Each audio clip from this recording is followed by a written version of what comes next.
Welcome back. Here we go.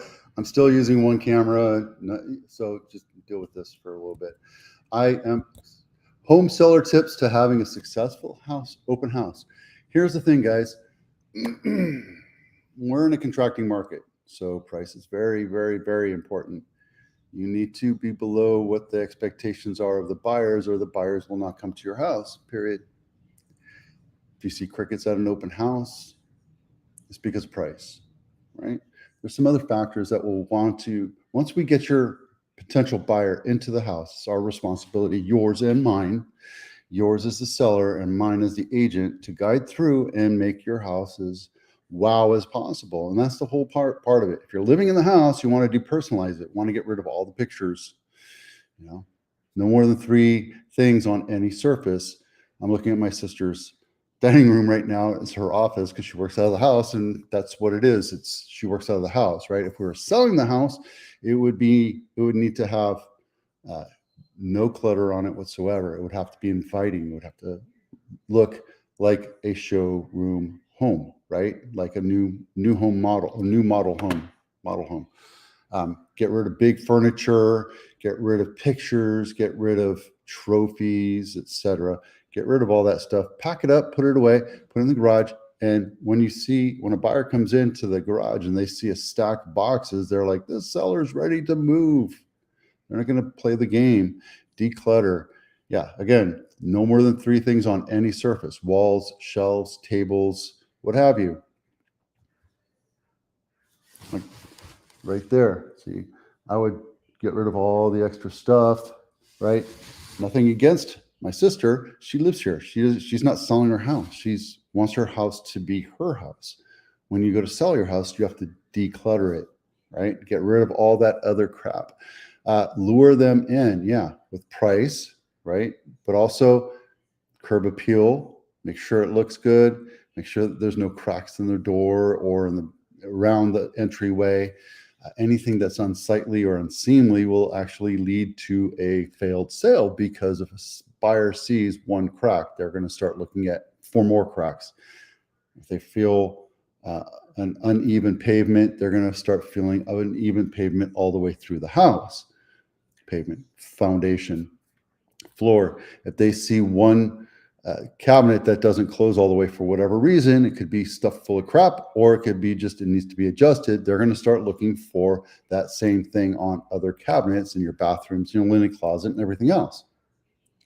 So lure them in, bring them in, wow them. If you have a house that you haven't maintained in 20 years, it needs a new roof, it needs a new pool, and the flooring is shot, and the paint looks old, and it has multiple colors everywhere. Like, this house is gray, right? Gray is boring. I agree. She agrees, but that's just the way, that's the common thread right now. It's plain vanilla, but you got to wow them with what it looks like. What are some great wow features? Is it the fireplace? Is it the kitchen? Is it your bathroom? Is it the master or primary room where you have a walk-in closet, you have your private toilet, you have a walk-in shower and a bath? If that's something that you think is wow, that's great. Wow it, right? If you have an amazing backyard, lure them in with that. That's the showpiece part of your house. If your house doesn't have a showpiece part and everything is old, original, as is, don't go for the high price, because you're going to turn buyers off, because buyers know how to look at multiple houses. They look at 50 to 100 houses before they choose the 10 or 15 that they're going to go look at. So they're being picky right now. So lure them in, give them a reason to come in, from price to also updates and remodels and wow features, right? Complete that honey-do list. One little thing, I'm telling you, one little thing can turn a buyer off, and they're going to rather spend the same money on a house that's completely turnkey. Period. Be cautious once you've taken these steps and you're ready to actual open house. There's one last thing to plan: protecting your valuables and your identity. It's absolutely sure. Computers, anything that's valuable to you. And I tell you this every time, my most valuable possessions are my kids' first shoes. I have them tucked away, put away. I don't even look at them anymore, because that's when I'm in my retirement community, that's going to be what I look at all the time. That's going to be right in front of me, because that's, my kids mean the most to me than anything else. And raising them was the most important thing to me. So that's a valuable thing. But if you have jewelry, computers, weapons, pack them away. If you have a safe, put them in the safe. If you have boxes, put them on the bottom box. Out of sight, out of mind. Buyers are not going to go through boxes if it's in a garage. If they do, it's a horrible real estate agent, and those guys are scumbags anyway, and they're only going to go through the top, easiest to get to boxes. So make those blankets and linens and old crap that you don't know if you're going to get rid of or not. So make sure you protect yourself, including your records and files and bills. REO distressed property of the week, San Jose. This one just came on market. $1.25 million, not my listing. 13th Street, $1.27 million, 3-bedroom, 1 bath. 1 bath. Can you imagine doing 1 bath today? That's what you get for $1 million in California. 1,300 square feet, and this is 100 years old. I don't know why it's not saying it here. Let's see if it can tell you. 115 years old. And it's south of 101 off of Oakland Road. This is heading, there's a little Marine Corps Reserve station there, and there you go. But yeah, you get 5 whole pictures, so I'm not going to spend a lot of time with it.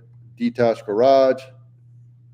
Yep. And this is a bank-owned property, so if you go in, expect it to be as is. Even if you ask for repairs or what have you, the bank could say no. Unless it's been on market for 30, 60, 90 days, then you can go in and knock it out. So there's a link in my blog to get you to this set of homes right here. And you can go and take a look. And if you're interested in talking about bank-owned properties, absolutely happy to talk to you about that. 880 on Laguna. Let's take a look at this one. See, that's nicely updated. It needs some paint, it looks like. But you see how the curb appeal is not boring? You have that overhang there. It's a nice looking house. It's bank owned. Oh man, this is perfect. If I was going to move there to Seaside, this would be a perfect home. Okay, homes for sale near Apple. This is the one I chose, Lark Ave, not my listing, $2.7 million. And it's because it's very close to Apple. You can walk to Apple, the space up, the saucer. 4 bedrooms, 3 bath, 1,800 square feet, built in 1962, $2.7 million, I'll tell you. The convenience of walking to work would have to wow me, right? I mean, they put new flooring in. Let's take a look.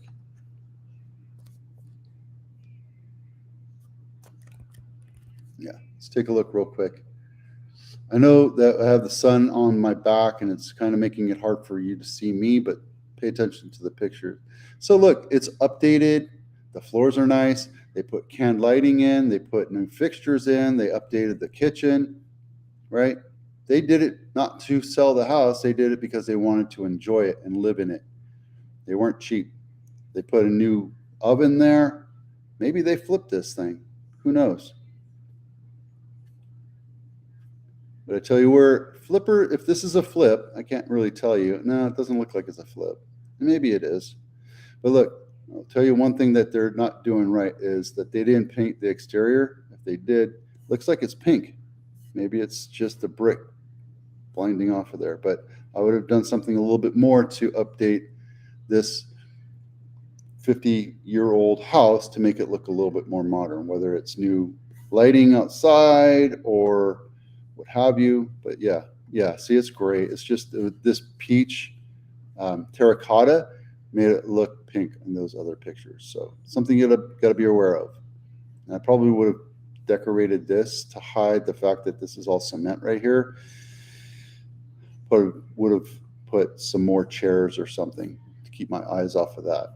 But there you go. Okay, 2.7 million. There you go. This is Franklin Street, Mountain View Home of the Week. And the reason why I chose this is because it's walking distance to Castro.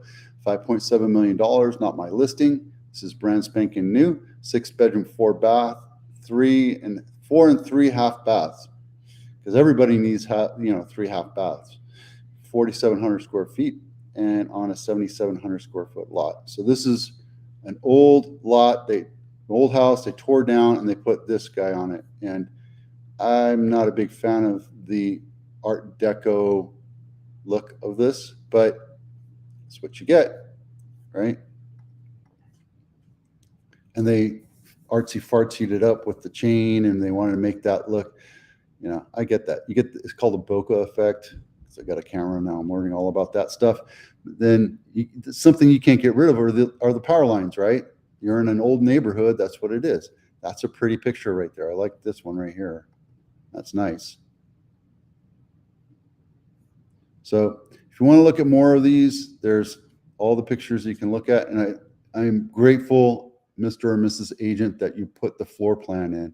It's so simple to do this.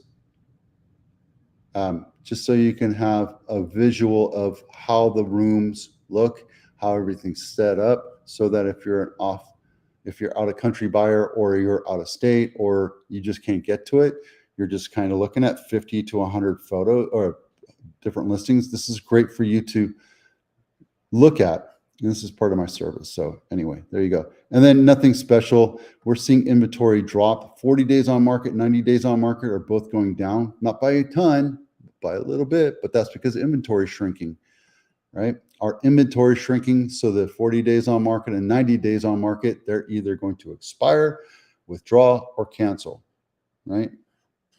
I just took one off this last week because they refused to lower the price based on value.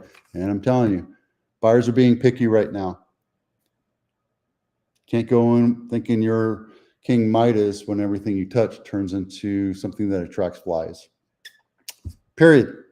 There you go. All right. That's it for now. Thanks for watching. Yeah, that's it for now. There you go. That's it for now. Thanks for watching. I'm Vito with Abitano. We'll see you out there.